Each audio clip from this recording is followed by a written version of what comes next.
Сәлеметсіздер ме, құрметті әріптестер, менің YouTube каналыма қош келдіңіздер. Мен бүгін сіздерге PowerPoint-ың мүмкіндіктері туралы айтатын боламын.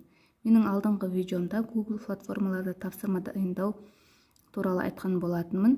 Енді сондай тапсырмаларды PowerPoint-та да дайындауға болады.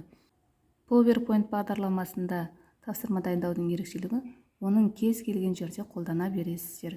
Яғни бұған ешқандай интернет желісі қажеті жоқ. Google платформалардағы дайындалған тапсырманы орындау үшін бізге интернет қажет болатын. Ал бұл тапсырмаларға интернет қажеті жоқ. Мен қазір сіздерге көрсетемін, яғни мына жерде тапсырмалар тұр, мына жерде соның жауаптары тұр. Бұны балабақшаның балаларына, бастауыштың, мектеп даярлық сыныбының оқушыларына қолдануға болады. Мысалы, бір сұрақты басайын, бір қосу бір дейді. Оқушы мына жерден жауапты таңдап, сол шардың үстінен басады, 2 деп. Келесі тапсырманы ашып көрейін міне. Бір қосу 3 дейді. Жауабын оқушы осы шардың арасынан таңдап, сол шардың үстінен басады. Мінекей, сол кезде шар әуеге ұшып кетеді.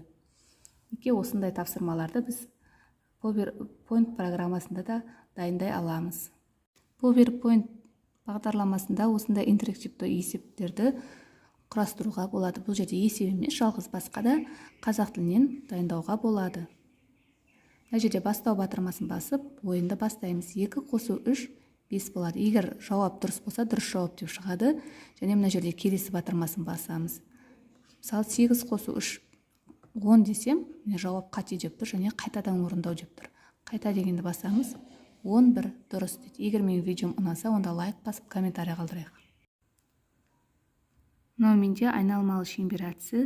Сіздер бұл әдісті WordWall программасында дайындап жүрсіздер, Google платформасында. Онда сіздер сұрақтарды жазып, оқушыларға таңдап жүрсеңіздер, бұл жерде мен оқушылардың аты жөнін жазып қойдым. Яғни осы арқылы мен үй тапсырмасын сұраймын. Мысалы, біреуінің үстінен басып, стопты басқан кезде мінекей мына стрелкаға маған Алина деген оқушы түсті. Яғни мен бүгін сабақта осы Алинадан сабақ үй тапсырмасын сұраймын деген сияқты. Яғни осының үстінен басып, оқушылардан үй тапсырмасын сұрауға болады. Мінекей. Ретімен орналастыр деген ойын мен сіздерге алдында да көрсеткенмін. Google платформаларда дайындауын, тап осыны өзіміздің PowerPoint-та да дайындауға болады. Мысалы, дүйсенбі, сейсенбі, сәрсенбі деген сияқты. Бұны да біздер PowerPoint-та дайындай аламыз. Бейсенбі, жұма, сенбі, жексенбі деген сияқты.